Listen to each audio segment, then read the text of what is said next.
नमस्कार मंडळी, smart traveller podcast सिरीजमध्ये आपलं परत स्वागत आहे. आज या पॉडकास्ट सिरीजमध्ये आपण एक खूप वेगळ्या विषयावर बोलणार आहे. कोकण म्हटलं की आपल्याला काय आठवतं?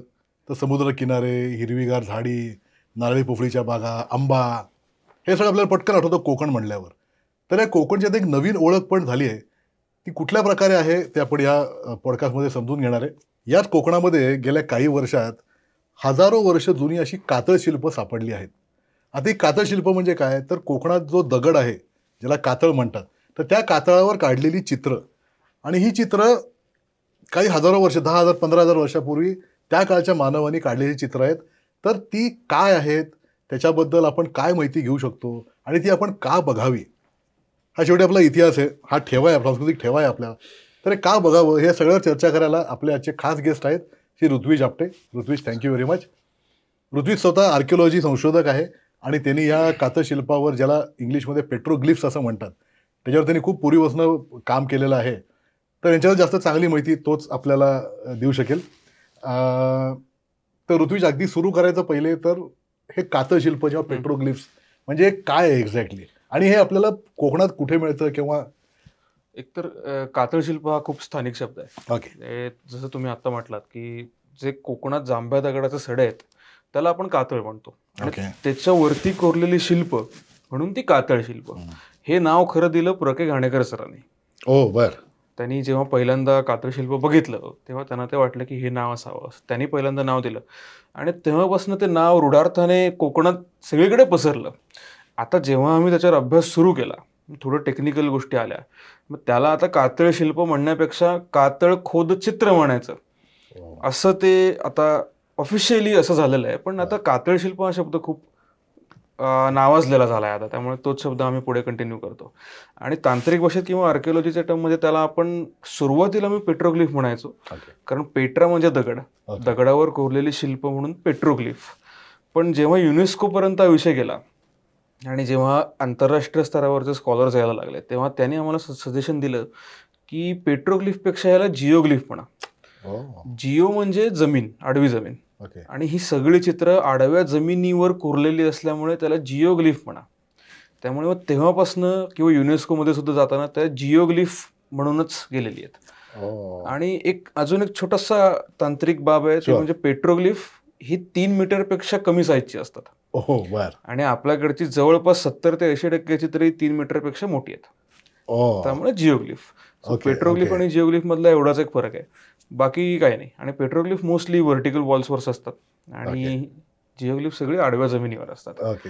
आणि हा जे तू सांगितलंस तो खूप मोठा फरक आहे की त्याला जिओग्लिफ का म्हणावं आणि पेट्रोग्लिफ का म्हणू नये. ते खूप तांत्रिक आहे, पण जाताना तसं गेलंय ते.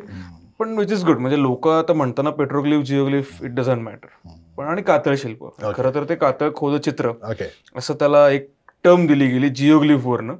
पण कातळ शिल्प ही संज्ञा एवढी गाजली की मग आम्ही तीच आता कंटिन्यू करतो. म्हणजे कोकणात सुद्धा सगळ्यांना कातळ शिल्प हेच माहिती आहे सगळ्यांना. आता ते म्हणलं की सगळ्यांना कळतं सुद्धा की बाबा कातळावर काहीतरी कोरलेलं आहे असं. ते काही असतं, मग त्याला स्थानिक नावं काही असतात. भोपिळणीचा वेल असतो, वाघरेड्याची झुंज आहे, असं आहे तसं आहे, विच इज गुड इन अ वे. म्हणजे लोकांना काहीतरी आयडिया असते की बाबा हाकडे कातळावर काहीतरी कोरलेला हा, ते काय कोरलेला हा ते त्यांना माहिती नाहीये, पण काहीतरी आहे.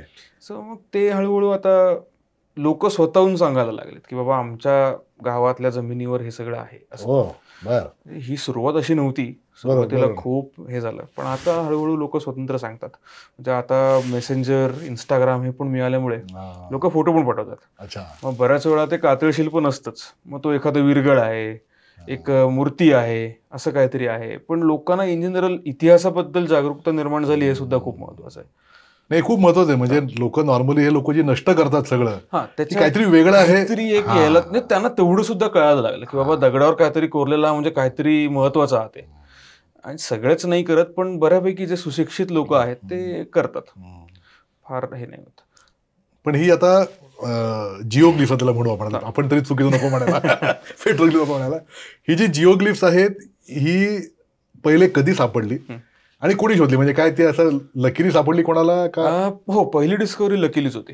1990 साली. आत्ता जो निवळी फाटा आहे आपला, तो रत्नागिरी ते गणपतीपुळे निवळी फाट्यावरनं जो रस्ता आहे त्या रस्त्याचं रुंदीकरणाचं काम चालू होतं आणि त्या कॉन्ट्रॅक्टरच्या माणसांना पहिल्यांदा काहीतरी जमिनीवर खरडलेलं दिसलं. आता ते जवळपास चित्र 8x8 मीटरचं आहे. 8x8 metre? हो. ते त्या कामगारांना दिसल्यावर ते एकतर खूप अवाक झाले की हे काहीतरी देवाचं आहे, म्हणून त्यांनी तिकडे काम थांबवलं होतं. आणि मग त्या मुकादमाला कळलं. मुकादमाकडनं कलेक्टरकडनं आणि कुठे करून पहिलं पुरातत्व विभागाचं पत्र हे 1990 सालचं आहे की जमिनीवर काहीतरी खरडलेलं आहे, पण त्याची फक्त नोंद झाली. त्याच्या पलीकडे ते वाचवण्यासाठी असे काही प्रयत्न केले गेले नाहीत. सो आता सुद्धा तुम्ही तिकडे गेलात तर जवळपास 70% चित्र रस्त्याखाली गेलेलं आहे. तो रस्ता बांधला नंतर त्याने, पण ठीक आहे. ते चित्र पहिली नोंद 1990 साली होती. त्याच्यानंतर घाणेकर सर आहेत, डॉक्टर दाऊद दळवी आहेत, इतिहास संशोधक कोकण इतिहास परिषदेचे. त्याच्यानंतर अनिता राणे कोठारे म्हणून आहेत, आणि डेक्कन कॉलेजचे माझे काही प्रोफेसर्स आहेत, म्हणजे श्रीकांत प्रधान, प्रबोध शिरोळकर आणि गोगटे सर. ते पालशेत गुहागरमध्ये काम करत होते. प्राचीन बंदर याच्यावर त्यांचं काम चालू होतं. तर तिथे काम चालू असताना त्यांना कातळ शिल्पाचा म्हणजे काहीतरी सड्यावर कोरलेलं आहे असा स्थानिकांनी रेफरन्स दिला, आणि त्यांना काही 2 साईट पालशेतला मिळाल्या. सो 2014 सालापर्यंत एक 10 साईट्सचा विविध ठिकाणांमधनं रेफरन्स होता. आणि सिंधुदुर्गातली पहिली साईट बाळकृष्ण लळित आणि सतीश लळित यांना मिळाली होती. सो सिंधुदुर्गातली 1 साईट आणि रत्नागिरीतल्या 9 साईट, अशा 10 साईट्सचा रेफरन्स 2014 पर्यंत होता. त्याच्यानंतर मग माझे जे सहकारी आहेत सुधीर रिसबूड, धनंजय मराठे आणि सुरेंद्र ठाकूर देसाई, त्यांनी ह्याला मोठ्या प्रमाणात हात घातला. म्हणजे ती कन्सेप्ट सुद्धा त्यांची खूप इंटरेस्टिंग आहे. त्यातले कुणीच आर्किओलॉजिस्ट नव्हेत, ते सगळे उत्साही आहेत. काही बर्ड इतिहासप्रेमी आहेत, आणि ठाकूर देसाई सर स्वतः जिओलॉजिस्ट आहेत. त्यामुळे त्यांचा एक थोडासा इंटरेस्ट होता. आणि आडवळणावरचं कोकण नावाची एक त्यांची संकल्पना होती. ती 12-13 साली त्यांचं असं पक्षी निरीक्षणात त्यांची मैत्री झाली. भाई रिसबूड स्वतः पक्षी निरीक्षक आहेत, धनंजय मराठे फुलपाखरांचे अभ्यासक आहेत. सो असे ते समविचारी लोक एकत्र आली की काहीतरी घडतं. तसं त्यातनं ते घडलं, आणि आडवळणावरचं कोकण नावाची एक संकल्पना 14-15 साली त्यांना हे झाले की कोकण समुद्र मासे ह्याच्या पल्याड जाऊन कोकण आहे. ह्याच्यातनं त्यांनी कातळ शिल्पाचा किंवा असं वेगळं काहीतरी शोधायचा सुरू केला प्रयत्न.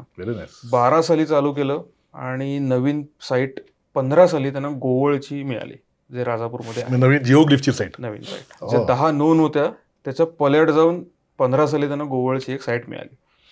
आणि ती बघितल्यावर त्यांना कळलं की काहीतरी वेगळं आहे. मग हळूहळू घाणेकर सरांबरोबर त्यांचा संपर्क झाला. मग घाणेकर सरांनी सांगितलं की अरे बारसूला पण आहे, ते मी शोधलंय. मग देवी असोळला आहे, अशा अजून 10 गावांची नावं पण मिळाली. मग त्यातून त्यांना जाणवलं की ह्याच्यात एक काहीतरी पॅटर्न आहे, की सडा जो आहे कातळ सडा त्याच्यावर कोरलेलं आहे सगळीकडे. मग लोकांची म्हणजे आपण त्याला पठार म्हणतो, त्याला कोकणात सडा म्हणतो, कातळ सडा, त्याच्यावर ते कोरलेलं आहे असं त्यांना जाणवलं. मग त्यातनं हळूहळू त्यांनी शोधायला सुरुवात केली. आणि 2016 पर्यंत जवळपास 40 साईट समोर आल्या. 40 साईट आल्या. त्याच्यानंतर मग 16-17 साली पुरातत्व विभागाचे संचालक तेजस गर्गे जे होते ते संचालक म्हणून आले, आणि त्यांच्यापर्यंत ही गोष्ट पोचली. आणि मग त्यांनी सांगितलं की ह्याचं काहीतरी करायला हवं. आणि तेव्हा मी इथे पुणे विभागात आर्किओलॉजी डिपार्टमेंटला होतो. त्यांनी मला तिकडे पाठवलं की बाबा तिकडे जाऊन कर काहीतरी तो. म्हणून मग मी तिकडे गेलो, आणि 16-17 सालापासून मी भाई रिसबूड वगैरे या सगळ्या मंडळीने जॉईन झालो. आणि तेव्हापासून हा शोध मोठ्या प्रमाणात झाला. मग थोडं त्यांना आर्किओलॉजिकल टेक्निकल पण बळ मिळालं, आणि त्यांचं नॉलेज माझं नॉलेज हे एक्सचेंज झालं. म्हणजे जे प्राण्यांचं वगैरे अंकन कातळशिल्पामध्ये खूप आहे. प्राणी ओळखायचे कसे हा मुळात प्रश्न होता. असे भरपूर प्राणी आहेत जे अजून आयडेंटिफाय केले गेले नाही आहेत आमच्याकडनं सुद्धा. ती जी चित्र आहेत जिओग्लिफ्स किंवा तो मराठी शब्द काय म्हटलं, कातळ खोद चित्र, पण आपण कातळ शिल्पच म्हणतो, पण तो जास्त टेक्निकल चांगला शब्द आहे, कातळ खोद शिल्प. परफेक्ट. तर ती चित्र काय आहेत? नॉर्मली आपण जी चित्र बघतो किंवा जी आता गोव्यात वगैरे असतात ती खूप वेगळ्या प्रकारची असतात. ती खूप त्याच्या याच्यात चित्रांमध्ये काय फरक आहे किंवा साईज मध्ये फरक आहे का? ह्याचं युनिकनेस म्हणजे एकतर ह्याचा स्प्रेड जो आहे तो खूप मोठा आहे. म्हणजे मंडणगड जो रत्नागिरीतला उत्तर भाग आहे तिथपासून गोव्यापर्यंत आम्हाला चित्र मिळालेत. आणि 100-150 किलोमीटर जास्तच आहे, जवळपास 350 किलोमीटरचा एरिया आहे. आणि ह्यातलं अजून एक युनिक म्हणजे ही लॅटराईटचा सडा किंवा जांभा दगड जिकडे आहे तिकडे जे चित्र आहेत आणि जांभा दगड हा उत्तर कोकण आणि दक्षिण कोकण हे वेगवेगळं करतो. म्हणजे रत्नागिरी, मुंबई, रायगड, मुंबई, पालघर, ठाणे इथे सगळा काळा दगड आहे, तिकडे जांभा नाहीये. आणि रत्नागिरी, सिंधुदुर्गापासून जांभा दगड येतो. सो स्पेसिफिकली जांभ्या दगडावर कोरलेली ही चित्र आहेत, हे याच्यातलं सगळ्यात महत्वाचं फॅक्टर आहे. त्यामुळे लोकांना वाटतं कोकण म्हणजे अगदी मुंबईपासून सगळीकडे चित्र आहेत, तर असं नाहीये. रत्नागिरीपासून जो जांभ्या दगडाचे पठार दिसतात, सेडे दिसतात, तिथपासून सगळं ही चित्र कोरलेली आहेत. आणि यातला सगळ्यात युनिक फॅक्टर म्हणजे ह्याच्या आकृत्यांचे आकार जे आहेत ते कायच्या काय मोठे आहेत. म्हणजे काही चित्र तर आशिया खंडातली सगळ्यात मोठी चित्र आहेत. म्हणजे एक हत्तीचं चित्र आम्हाला कशेळी गावात मिळालेलं आहे आम्हाला, ते 18 बाय 13 मीटरचं चित्र आहे. म्हणजे जवळपास 54 बाय 36 फूट 40 फूट एवढं चित्र आहे ते. आणि एकसंध हत्ती येतो, त्या हत्तीच्या आत 100 प्राणी कोरलेले आहेत. बापरे. आणि हा आय थिंक जगातला आतापर्यंतचा सगळ्यात मोठा हत्ती हा असावा असा आता आमचा अंदाज आहे. एकशिंगी गेंडा आहे तिथे, जो आत्ता फक्त आपल्याला आसाममध्ये दिसतो, बाकी जगात कुठेही दिसत नाही एकशिंगी गेंडा. ती आम्हाला 10 ठिकाणी एकशिंगी गेंडा कोरलेला दिसला. तिथे त्या काळी होते असं त्याचा अर्थ होता. आणि तेही आम्ही प्रयत्न केला की मेमरी ड्रॉइंग आहे, म्हणजे कुणीतरी आठवून बघितलेलं आहे, मग इथे येऊन आठवून त्याने कोरलं.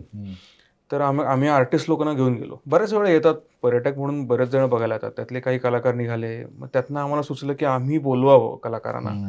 मग स्कल्प्टरना बोलावलं, चित्रकारांना बोलावलं, शिल्पकार आले होते. त्यांना सांगितलं, म्हटलं तुम्हाला या चित्राकडे बघून काय वाटतं. तेव्हा ते म्हटले की हे मेमरी ड्रॉइंग 100% नाहीये, की तुम्ही कुठेतरी हा प्राणी बघितलात, मग तुम्ही इथे आलात आणि ते कोरलं, तर एवढा त्याच्यात ॲक्युरेटपणा किंवा ॲक्युरेट चित्र येणार नाही.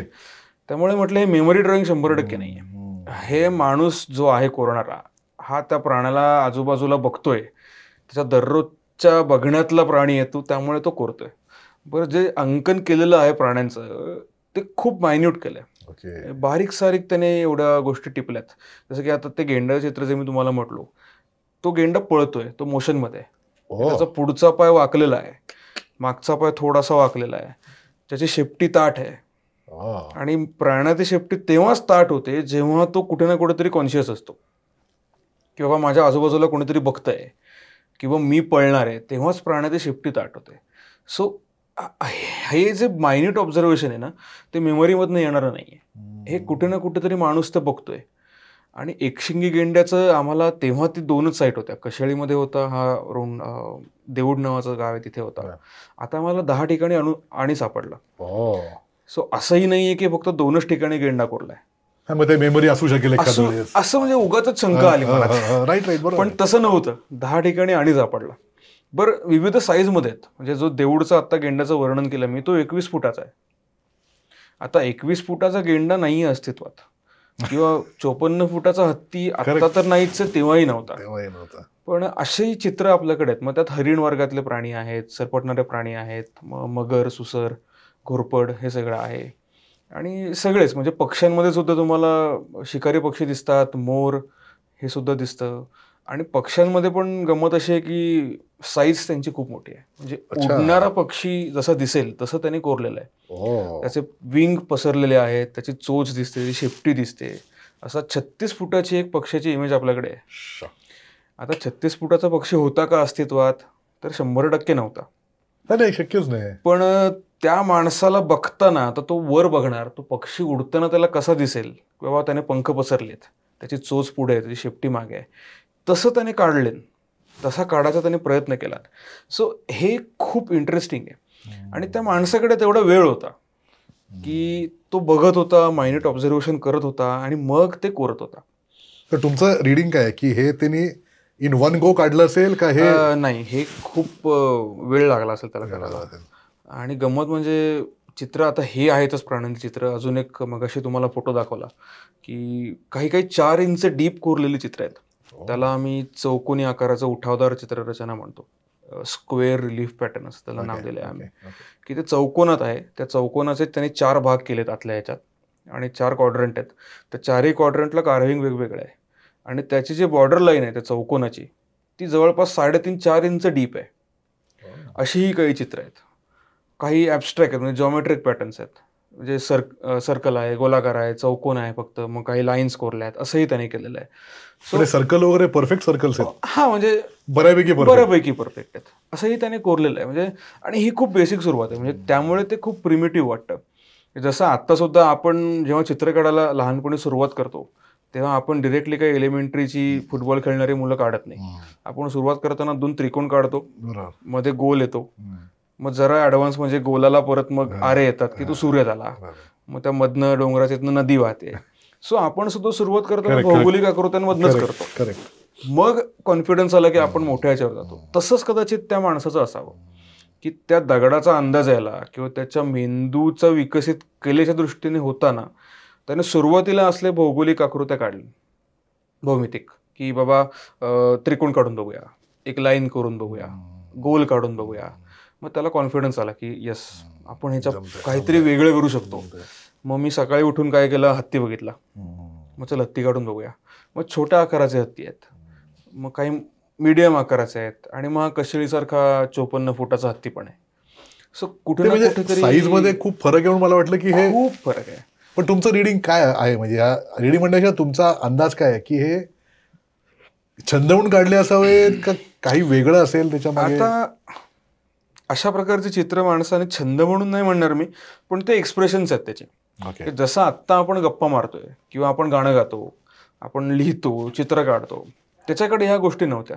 भाषा विकसित नव्हती, त्याच्याकडे संभाषण करायला किंवा दुसरं काही करायला त्याच्याकडे चान्स नव्हता. मग त्याने चित्र कोरायला सुरुवात केली. भीमबेटका असू दे, भारतात सगळीकडे जवळपास हे अशा प्रकारची चित्र दिसतात, पण मोस्टली सगळी गुहांमध्ये चित्र काढलेली आहेत, पेंटिंग केलेलं आहे, कोरलेलं नाहीये. पण एवढी मोठी पण नाहीयेत अजिबातच कुठेच नाहीयेत. पण अगदी जम्मू काश्मीरपासून केरळपर्यंत आणि गुजरातपासून मिझोरामपर्यंत सगळ्या राज्यांमध्ये माणसाने अशा प्रकारे स्वतःला एक्सप्रेस केलेलं आहे. त्याचे 3 भाग आहेत आर्किओलॉजीमध्ये. एक म्हणजे पिक्टोग्राफ, म्हणजे तुम्ही चित्र कलरने काहीतरी काढता, पेट्रोग्लिफ म्हणजे तुम्ही कोरता, आणि जिओग्लिफ म्हणजे आडव्या जमिनीवर. हे 3 मुळात रॉक आर्टचे भाग आहेत. हे तिन्ही रॉक आर्टचे भाग आहेत. एक केव मध्ये आपण जे काढतो ते केव मध्ये हे अशा 3 प्रकारचं दिसतं आपल्याला. ते भीमबेटकामध्ये पहिले 2 दिसतात. जिओग्लिफ आतापर्यंत भारतात कुठेही नव्हतं, ते आपल्याकडे पहिल्यांदा कोकणात दिसलंय. सो ते जे एक आसाम मधलं जे फेमस आहे कोटी जे आहे ते सुद्धा पेट्रोग्लिफच आहे, व्हर्टिकल वॉलवर. हा, उभ्या ह्याच्यावर आहे, त्यामुळे सुद्धा पेट्रोग्लिफवरच जातं. सो हे एक कोकणात आहे, ते एक वेगळं युनिक फॅक्टर आहे त्याचा. आणि नॉर्मली या चित्रांमध्ये काय दिसतं आपल्याला, तर माणसाचं दैनंदिन जीवन काय ते दिसतं, की बाबा माणूस आज उठला, मग त्याच्या हातात शिकारी आयुध आहेत, मग भाला आहे, धनुष्यबाण आहे, मग तो मारतोय, रानडुक्कर मारतोय, काय आणि कोणतं जनावर मारतोय, मग त्या जनावराला घेऊन आलेत, मग मासेमारी करताना चित्र आहेत. असं नॉर्मली आपल्याला भारतभर, जगभर सगळीकडे हे दिसतं. बरं, जगभर दिसतं, भारतातच अशातला भाग नव्हे, कारण माणूस त्या प्रकारे राहत होता. कोकणात हे दिसत नाही. कोकणात आतापर्यंत आम्हाला एकदाही शिकारी चित्र दिसलेलं नाहीये. म्हणजे आपल्याकडे केव आर्ट म्हणून जे कॉमन आहे बऱ्यापैकी, ते आपल्याकडे कोकणात नाही. हा एक वेगळा युनिक फॅक्टर आहे. म्हणजे जेव्हा मी तिकडे गेलो, माझ्या ज्ञानानुसार मी पहिल्यांदा तेच बघायला गेलो की अरे शिकार दिसली पाहिजे, नुसते प्राणी दिसतात, शिकार दिसली पाहिजे, पण ते कुठेही नाही दिसलं आतापर्यंत. आपल्याकडे मनुष्याकृती पण आहेत चित्रांमध्ये, कातळशिल्पांमध्ये. त्या मनुष्याकृती सगळ्या स्टॅटिक आहेत, उभ्या आहेत, त्यांच्यामध्ये कुठेही मोशन नाहीये, त्यांच्यामध्ये हालचाल नाहीये. मग असा उभा आहे, हात असे केलेले आहेत, असं आहे. मग त्या मनुष्याकृतीमध्ये पण खूप फरक आहे. 4 फुटापासून 14 फुटापर्यंत एवढ्या मनुष्याकृती आहेत. आता लोकांना त्याचीही गंमत असते की 14 फुटाचा मनुष्य होता का, तर नाही. We are the tallest. आत्ताची जी आपली ह्युमन स्पेशी आहे, होमोसेपियन सेपियन, आपल्यापेक्षा उंच माणूस आधी अस्तित्वात नव्हता. असे काही पुरावे तरी नाहीयेत, नाहीच, म्हणजे फिजिकल नाही आहेत आणि अँथ्रोपोलॉजिकल नाही आहेत पुरावे. So we are the tallest. पण मग 14 फुटाचा माणूस का काढला? कदाचित त्याला सोशल स्टेटस जास्त असेल किंवा बाबा त्याचं काहीतरी ग्रँड असेल या उद्देशाने त्याने तो काढला असेल. जसं आपण एखाद्या देवाकडे बघताना बघतो की देवाला 4 हात का दाखवतो, की तो माणसापेक्षा वेगळा आहे. तसंच त्याचं आहे की बाबा तू जरा मोठा दाखवला की त्याचं काहीतरी एक वेगळं असावं, असं त्याला एक महत्व येतं थोडंसं वेगळं. तसंच त्या आपल्याहून तो मोठा होतो थोडासा, हा, तसं असावं चित्र. आणि नॉर्मली तसं आपल्याला रॉकेटमध्ये दिसत नाही. इतर ठिकाणी माणूस आहे त्याच आकाराचा दिसतो, छोट्या छोट्या ह्याच्यातनं दिसतात. स्टिक फिगर म्हणतो, जसं आपण लाईन मधनं चित्र काढतो, गोल, त्याची मान एक सरळ लाईन, 2 हात 2 पाय, तशा फिगर आपल्याला दिसतात. तसं इथे दिसत नाही. इथे भरीव आहेत बऱ्यापैकी. सो हे वेगळं वेगळं कोकणात आपल्याला इतर ठिकाणपेक्षा खूप दिसतं वेगळं दिसतं. आणि त्यातनं मग कुठेतरी ह्याचं वेगळेपण जास्त ह्याच्यात. त्यामुळे आम्ही हे कसं बघतो हे खूप वेगळं आहे. म्हणजे मी जेव्हा गेलो तेव्हा सुद्धा मला असं वाटलं होतं की इथे जे आत्तापर्यंत आपण बघितलं ते इथे दिसेल या माइंडसेटने मी तिकडे गेलो होतो. पण तसं काहीच दिसलं नाही तिथे. सगळंच वेगळं होतं. म्हणजे गेंड्याची आकृती तिकडे दिसेल हे मी कधी इमॅजिनच केलं नव्हतं. एक्झॅक्टली. कुणीच नव्हतं केलं. कारण या भागात गेंडा कधीच कधीच नव्हता, म्हणजे माहितीच कधीच नव्हतं नव्हता. असं आहे वगैरे. जे होता मग याचा अर्थ असा होतो का की तिथे त्या काळात गेंडा असेल? गेंडा होता. Even Okay. गुजरात पर्यंत गेंडा होता. महाराष्ट्रात सुद्धा लातूरमध्ये मांजरा नदी आहे. तिच्या खोऱ्यामध्ये जेव्हा उत्खनन झालं होतं तिथे गेंडा आणि हिप्पोपोटॅमसचेही अवशेष सापडलेत. बर आपल्याकडे एक फिगर आहे जी हिप्पोपोटॅमस सारखी दिसते बर. पण ती अजून आयडेंटिफाय प्रॉपरली केली गेली नाहीये. सो आता पाणघोडा आणि गेंडा किंवा हत्ती हे जे महाकाय प्राणी आहेत ते कोकणात कधी काळी नांदत होते. बरं आत्ताचं आपण कोकणातलं वातावरण बघायला गेलं तर त्यांच्यासाठी ते पोषक नाही. नाहीच आहे, नाहीच आहे, नाहीच. मग तेव्हा होतं का असे अनेक प्रश्न मग हे सगळी चित्र बघितल्यावर आपल्याला पडतात.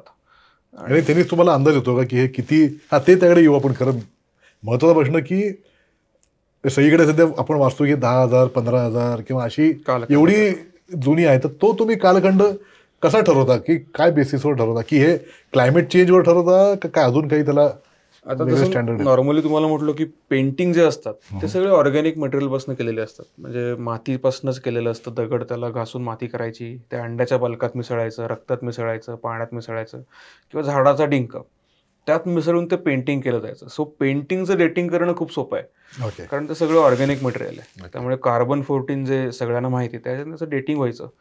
पण जेव्हा कोरलेलं दिसतं कोरलेलंचं डेटिंग आपण करू शकत नाही कारण त्याच्यात काही ऑर्गॅनिक मटेरियलच नाही आहे. त्यामुळे ह्याचं डेटिंग कसं करायचं हा खूप मोठा प्रश्न आहे. आणि बरं ज्या दगडावर हे कोरलं आहे तो पूर्ण ऑक्सिडाइज्ड आहे. त्याच्यात डेटिंगसाठी लागणारं मटेरियलच त्याच्यात नाही आहे. चहा केल्यानंतर जो उरलेला गाळ आहे तो गाळ म्हणजे हा लॅटराईट दगड आहे खरं सांगायचं तर. त्यामुळे त्याच्यात काहीच उरलंच नाही आहे.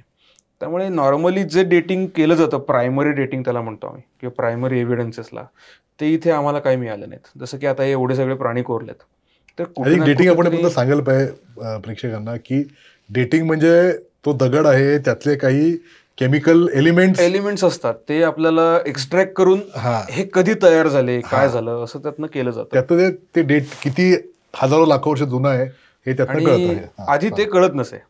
दगडाचं डेटिंग व्हायचं नाही कारण कार्बन डेटिंगचे पण लिमिटेशन्स आहेत. 50,000च्या पलीकडे कार्बन डेटिंग होऊ शकत नाही. पोटॅशियम अर्गॉन नावाची एक वेगळी मेथड आली की त्या दगडातनं पोटॅशियम अर्गॉन कधी गेला त्यामुळे त्याचं डेटिंग आता 10 लाख वर्ष वगैरे सुद्धा मागे जाऊ शकतं. एवढं जुनं डेटिंग होऊ शकतं आता. पण तसं इथे होऊ शकत नाही कारण लॅटराईटमध्ये काही उरलंच नाहीये. लॅटराईट जे बनतो ते मला वाटतं त्या उरलेलं पाण्याने सगळं निघून जातं. निघून जाणारं सगळं मटेरियल जे आहे ते म्हणजे लॅटराईट जे राहतो तो दगड तो लॅटराईट. आणि इव्हन त्याची प्रोसेस चालू आहे अजून ती संपली नाही. तो अजूनही येतोय आणि हे महाबळेश्वर पासून आपल्याला दिसतं. महाबळेश्वर सुद्धा लॅटराईटवरच आहे. आणि नॉर्मली हा प्रायमरी एव्हिडन्स हा असतो की याचं डेटिंग करायचं पण तो इथे होत नाही कारण ह्याच्यात डेटिंग मटेरियलच काही नाही. एलिमेंट जे पाहिजेत ते नाहीच नाहीच. त्यामुळे दगडाचं डेटिंग होऊ शकत नाही त्यामुळे तो विषय गेला. बरं हा दगड कधी फॉर्म झाला ते माहिती आहे. 1.5 लाख वर्षापूर्वी हा दगड महाबळेश्वरच्या पाचगणी पठारापासून वाहत वाहत कोकणात आला. त्यामुळे ह्याच्या पलीकडे 100% चित्र नाहीत. हा एक ब्रॅकेटिंग आपोआप झालं 1.5 लाख वर्ष. मग आता ह्याच्यात जे प्राणी कोरलेले आहेत त्या प्राण्यांचे अवशेष आम्हाला काय मिळाले ओके तर ते परत प्राथमिक पुरावा होतो. बरोबर. जसं की आता गेंडा आहे गेंड्याचं हाड मिळालं त्याचं फॉसिल काय मिळालं आणि कुठे काय मिळालं तर ते आम्ही डायरेक्ट डेट करू शकतो की बाबा तेव्हा गेंडा इथे अस्तित्वात होता आणि त्याचं जे चित्र आहे. पण कोकणातल्या सडावर एकतर तो ओपन सरफेस सगळा आणि एवढा पाऊस त्यामुळे ह्या गोष्टी तिकडे टिकणारच नाही आहेत. ते आम्हाला काय मिळालं. पण कुठे महाराष्ट्रात मिळालेत अशी? हो लातूरमध्ये मिळालेले आहेत. हो का? अहमदनगरला आहेत. इनामगाव म्हणून जी साईट आहे पुण्यात त्याच्यात आहेत. बरेच ठिकाणी मिळालेत. म्हणजे असे गेंड्याची वगैरे हाडं गेंडा वगैरे? हिप्पोपोटॅमस हा मांजरा नदी म्हणून जे लातूरला तिकडे मिळालेलं आहे आणि ते फॉसिलाइज आहेत म्हणजे हाडं म्हणजे ते फॉसिल झालेलं आहे त्याचं हा सगळं. ठीक आहे. पण जीवाश्म ते किती झालंय सगळं. वर्ष जुने आहेत ते त्याचं तिथले? साधारणतः 25,000 ते 40,000 एवढं रेटिंग आहे की तेव्हा 100% पाणघोडा आणि गेंडा आपल्याकडे अस्तित्वात होता महाराष्ट्रात. त्याच्यानंतरचा पुरावा कोणता तर कोकणातला असं वाटतं आता. ओके. सो ही हाडं आपल्याला कोकणात काही मिळत नाहीत कारण पाऊस एवढा आहे त्यामुळे टिकणार नाहीत गोष्टी वाहून जातील. आणि दुसरं म्हणजे माणसाचे अवशेष, ज्याने ही कोरलीन किंवा जो तिथे राहत होता त्याची हाडं काही मिळत नाहीत. बरं, तो ओपन सरफेसवर राहत असेल तर ते सगळं टेम्पररी, म्हणजे तेवढ्या पुरतं राहण्याची सोय केलेली असणार त्याने. सो त्याचंही काही मिळत नाही. आणि ह्याच उद्देशाने आम्ही नव्याने शोध घ्यायला सुरुवात केली की बाबा 2500 चित्र आता आपल्याला मिळाली कोकणात. एवढी आहे? रत्नागिरी, सिंधुदुर्ग आणि गोवा 200 ठिकाणांमधनं 2500 चित्र आहेत. सो एवढं कोरणारा माणूस 100% कुठे ना कुठेतरी चांगला राहत असणार. मग आता ओपन सरफेसला राहू शकत नाही, सड्यावर नाही राहू शकत, तर मग तो गुहेत राहत असणार. मग आम्ही गुहेचा शोध घ्यायला सुरुवात केली. मग काही गुहा मिळाल्या. त्या सिंधुदुर्गामध्ये कोळुशी नावाचं गाव आहे, तिकडे आम्ही एक्सकव्हेशन केलं. तिकडे आम्हाला जवळपास आता 1.5 लाख दगडी हत्यारे मिळालेत. आम्ही 3 वर्ष त्याचं एक्सकव्हेशन चालू आहे. 19 साली, 20 साली आणि 24 साली वगैरे केलं आम्ही. तिकडे 1.5 लाखाने दगडी हत्यारे मिळाली. कोकणातली पहिलीच अशी साईट असेल मेजर आर्किओलॉजिकल साईट. एवढी हत्यारे मिळालेली ती एकमेव साईट आहे. त्याच्या आधी सुसरुंडी नावाचं गाव आहे, तिकडे डेक्कन कॉलेजने एक्सकव्हेशन केलं होतं. तिथे काही 100 हत्यारं मिळाली होती. पण हे 1.5 लाखाच्या संख्येत मिळालेली हत्यारं ही पहिलीच साईट आहे. सो आम्ही तिकडे काही पुरावे मिळाले, तिकडे दगडी हत्यारे मिळाली. पण तिकडे सुद्धा दगडी हत्यारे मिळाली, पण बाकी अवशेष काहीच नाही मिळाले. ना माणसाचे मिळाले, ना प्राण्याचे मिळाले, काहीच नाही. सो हे सेकंडरी एव्हिडन्सेस आहेत. बरं, त्या गुहेत एक्सकव्हेशन केल्यानंतर जे दगडी हत्यारे मिळाली, तसेच दगडी हत्यारे आम्हाला कातळ शिल्प जिथे आहेत त्याच्या आजूबाजूला पण मिळतात. सो कुठे ना कुठेतरी तो एक टाइम फ्रेम किंवा ती एक बाजू झाली की बाबा ह्या कालखंडात माणूस राहत 100% होता. म्हणजे कातळ शिल्पांशिवाय तिकडे माणसाने बनवलेली दगडी हत्यारं मिळतात, त्याचा अर्थ माणसाचं अस्तित्व तिकडे 100% होतं. आता ते कधी होतं आणि त्याच माणसाने चित्र कोरली का, हा पुढचा प्रश्न. आता ते कारण टायपोलॉजी म्हणजे दगडी हत्यारं पण एक विविध कालखंडात बनवली गेली. जसं आता उदाहरण द्यायचं झालं तर आपले वडील किंवा आजोबा हे धोतर नेसायचे, मग लेंगा आला, आता आपण पॅन्ट घालतो, पुढे हाफ पॅन्ट होईल. सो हे टायपोलॉजी ठरलेली आहे की बाबा 100 वर्ष आधी धोतर होतं. तसं दगडी हत्यारांचं पण आहे की बाबा या ठराविक कालखंडामध्ये या प्रकारची दगडी हत्यारच नेसली जायची किंवा केली जायची, आणि या कालखंडात ही अशी झाली, नंतर अशी झाली. सो त्याला टायपोलॉजिकल फ्रेमिंग असं म्हणतात. मटेरियल बदलत गेलं, मटेरियल बदललं, माणसाचा प्रवास वाढला, तसं त्याने छोट्या छोट्या हत्यारांकडे येणं प्रिफर केलं. सो जी हत्यारं आम्हाला मिळाली त्याचा कालखंड साधारणतः 40,000 ते 10,000 असा मोठा आहे. की त्या 30,000 वर्षात तो माणूस अशा प्रकारची हत्यारं बनवत होता. बरे जगत मान्य आहे, कारण जगात सगळीकडे अशा प्रकारची हत्यारं त्या कालखंडात बनवली गेली. ज्याला स्टोन एज म्हणतात वगैरे, लेटर स्टोन एज, तशी हत्यारं आम्हाला मिळाली. सो तो एक टाइम फ्रेम फिक्स झाला की बाबा 30,000 वर्षापूर्वी माणूस इथे राहत होता. सो असं आम्ही कटशॉट करून आता आलेलो आहोत. आणि अजून एक महत्वाची गोष्ट म्हणजे जी चित्र प्राण्यांची कोरली आहेत त्यात कुठेही पाळीव प्राण्यांचं अंकन नाहीये. सगळं वाईल्ड फॉन आहे, सगळे जंगली प्राणी आहेत. सो पाळीव प्राणी नाही याचा अर्थ ॲग्रिकल्चर किंवा शेतीचा शोध लागायच्या आधीची ही संकल्पना असावी. मग साधारणतः जगतमान्य ह्याच्यानुसार शेतीचा शोध लागला इसवी पूर्व 7,000ला. त्याच्या आधी शेती नव्हती, त्याच्या आधी माणूस भटकत होता, इकडे तिकडे खात हे करत होता. सो अजून एक टाइम फ्रेम झाली की 7,000च्या आधीची असावी. सो असं ते कालखंड फिक्स झाला की 15,000 ते 5,000 इसवी पूर्व अशा ह्याच्यातली ही चित्र असावीत असं वाटतं. तो अजून नॅरो डाऊन नाही करतात, ते 10,000 वर्षाचा तो राहतो, टाइम फ्रेम राहतोच आहे. तो आता हळूहळू होईल. आणि अजून एक वेगळी गोष्ट म्हणजे बिहेवियरल आर्किओलॉजी किंवा कॉग्निटिव्ह आर्किओलॉजी नावाचा एक प्रकार आहे आमच्याकडे. जसं आपण एखाद्या गोष्टीला रिस्पेक्ट देतो किंवा आपण त्या गोष्टीला भीती वाटते आपल्याला त्या गोष्टीची, तेव्हा आपण ती खूप ग्रँड लेवलला बघतो किंवा ती आपल्यापेक्षा मोठी आहे अशा ह्याच्यातनं आपण बघतो. सो हे जे अंकन आहे हे खूप मोठं आहे, म्हणजे लाईफ साईज आहे किंवा मोर दॅन लाईफ साईज आहे. मिनिएचर फॉर्ममध्ये कोणतंही प्राणी नाही आहे. मग डुक्कर जरी असलं तरी ते 4 फुटाचं डुक्कर आहे, जेवढं असतं तेवढं आहे, लार्जर दॅन लाईफ आपण म्हणतो, किंवा 12 फुटाचं आहे. छोटं काही कोरलं नाही त्याने. माणूस सुद्धा जेवढा असतो तेवढा किंवा मोठा, लहान काही नाहीये. किंवा उंदीर असू दे, मग उदमांजर आहेत, ते सुद्धा कोरलेली आहेत. पण जेवढं असतं तेवढं आहे किंवा त्याच्यापेक्षा मोठं आहे, कमी नाहीये.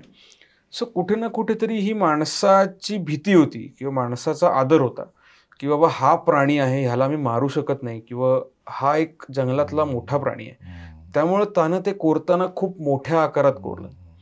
जसे हळूहळू त्याची भीती चेपत गेली, तसतसे आकार छोटे होत गेले.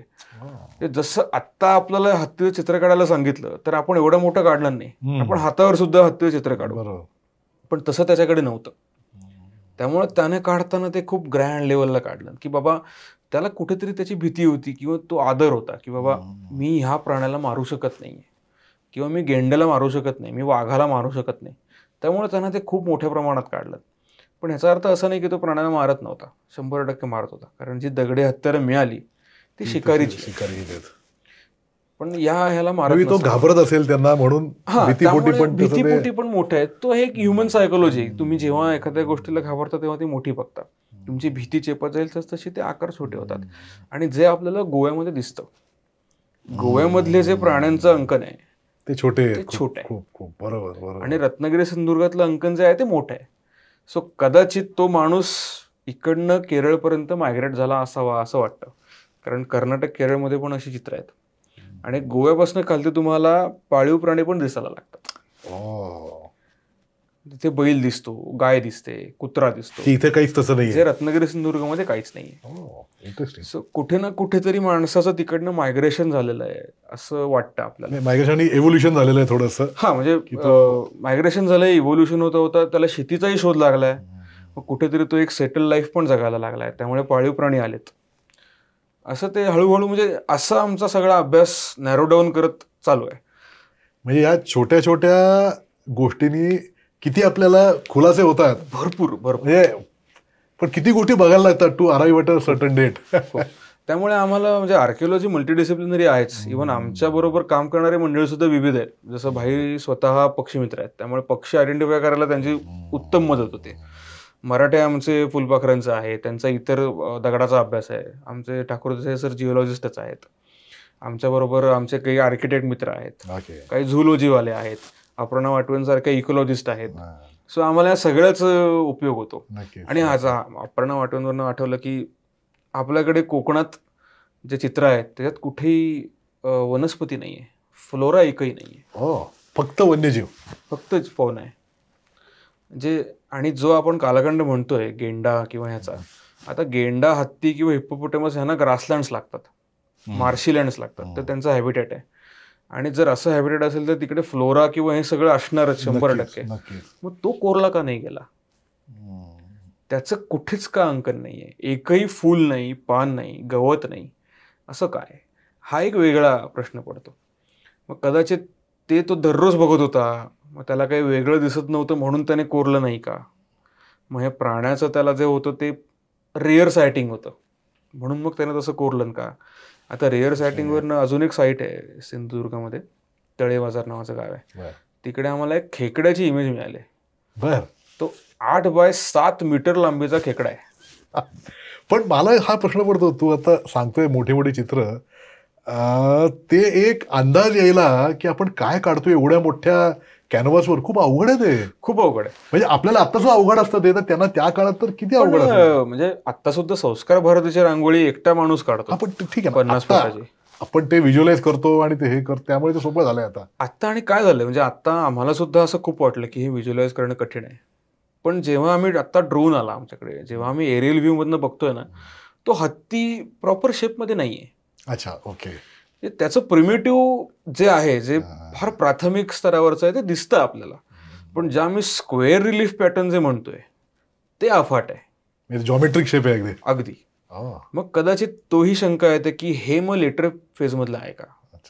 प्राणी कोरलेले आहेत ते आधीचे असतील, मग हे जे भौगोलिक जे आहेत चौकोनी आकाराचे उठावदार ते नंतर कोरले का, असंही आहे का? असे अनेक प्रश्न येतात. पण त्याची उत्तर मिळणं म्हणजे वेळ लागेल, खूप वेळ लागेल. संशोधन वाढेल तसं तुम्हाला अजून काही इनपुट्स मिळतील. आणि हे कातळशिल्पाचा हा युनिकनेस आहे. गेंड्याची जी फिगर म्हटलो मी 21-24 फुटाची, ती जगातली सगळ्यात मोठी आहे, 100%. एवढा मोठा गेंडा आतापर्यंत जगात कुठेही कोरलेला नाही ना चित्र काढलेलं आहे. क्या बात आहे, क्या बात. जगातली सगळ्यात मोठी गेंड्याची प्रागैतिहासिक रचना आपल्याकडे कोकणात आहे. मी यातच पुढच्या ह्याच्याकडे येतो, महत्वाच्या टप्प्याकडे, की हे आता तू एवढं सांगितल्यावर मला खात्री आहे की 100% लोकांना बघायला जायचंय. कारण हे बघितल्याशिवाय तुम्ही जे सांगताय आता तो अनुभव बघितल्याशिवाय येणारच नाहीये, एवढं हे अद्भुत आहे.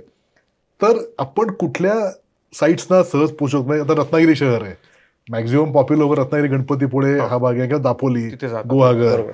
ती जी मेजर गावं आहेत, या मेजर गावांपासून हे किती लांब आहेत, आणि पण ऍक्सेस किती सोपा आहे, किंवा कसं आहे म्हणजे आता म्हणजे खास कर तू आता जी मोठी चित्र सांगितलीस, गेंडा असेल, तर ही अशी 2500 चित्रांमधली बऱ्यापैकी कॉन्सन्ट्रेशन 70% ही रत्नागिरी आणि राजापूर तालुक्यामध्ये आहेत. ओके.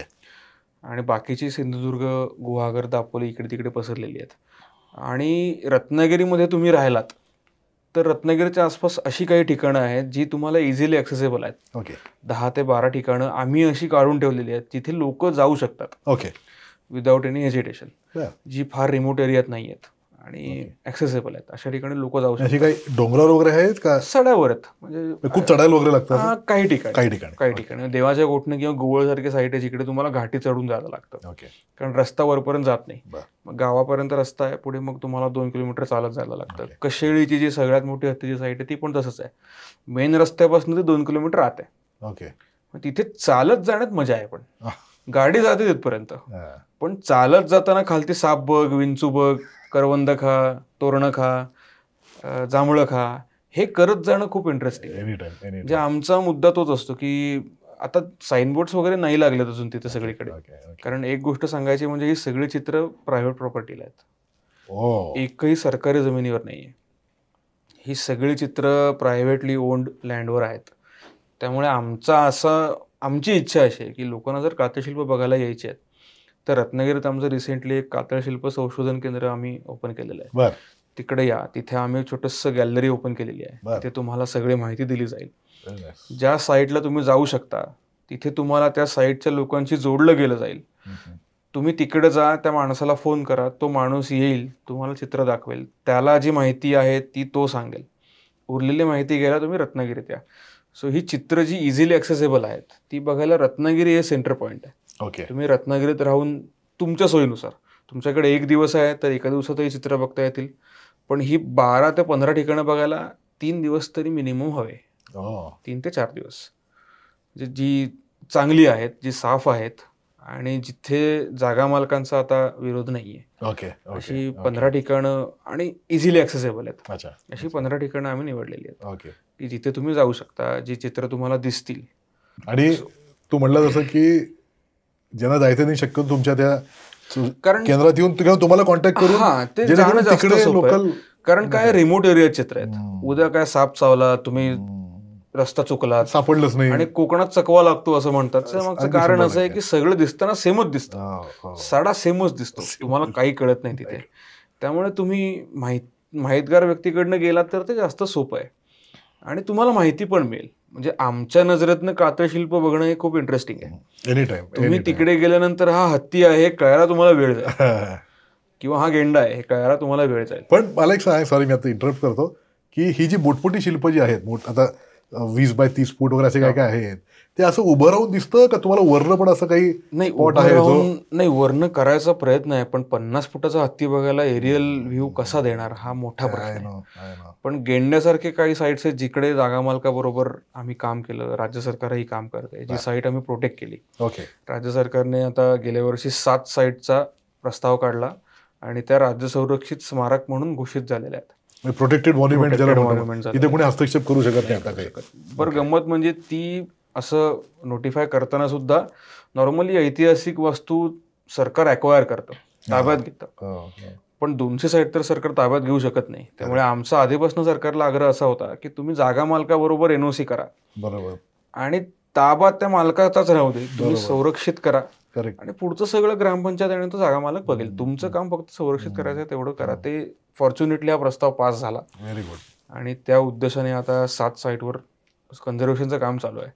सो देऊड, जी गेंड्याची साईट आहे ते देऊड म्हणून आहे, तिथे आहे. रत्नागिरीत येते देऊळ.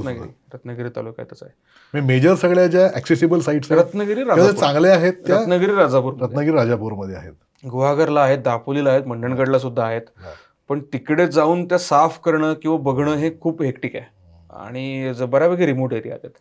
त्यामुळे म्हणजे गुहागरला तुम्ही राहताय आणि मग जाऊन मी बाबा कातळशिल्प बघून येतो, तर असं नाही करतायत. कारण साफसफाई करायला लागते, हे करायला लागतं. मग आता आमचा स्थानिकांशी संवाद वाढला आहे गुहागरमध्ये, दापोलीमधल्या. मग काही जण विकेंडला जाऊन करतात. बरं, ते साफ करण्याची पण पद्धत आहे, कारण ते दगडी हत्यारं जर त्या कातळ शिल्पामध्ये असतील तर ती जाता कामा नाही येत.